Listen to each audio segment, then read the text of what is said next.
Sir ఇప్పుడు అమరావతిని రాజధానిగా ప్రకటించారు. నిన్న మోడీ గారు కూడా వచ్చి ఓపెనింగ్ చేశారు. ఎట్లా అనిపిస్తుంది? చాలా గ్రాండ్ గా ఓపెన్ చేశారు.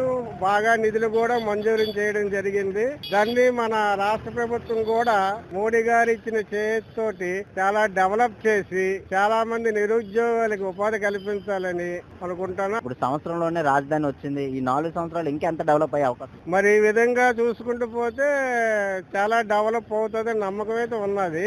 మోడీ గారు ఇంత ప్రోత్సాహం ఇచ్చినందుకు చంద్రబాబు నాయుడు గారు ఇంకా అభివృద్ధి చేస్తారని నేను మనస్ఫూర్తిగా కోరుకుంటున్నాను. అమరావతి రాజధాని అవడం వల్ల ఎట్లాంటి ఉపయోగాలు ఉంటాయి? ఒక రాజధాని వచ్చిందంటే అక్కడ ఒక దాని వల్ల నిరుద్యోగులకు ఉపాధి కలుగుతుంది.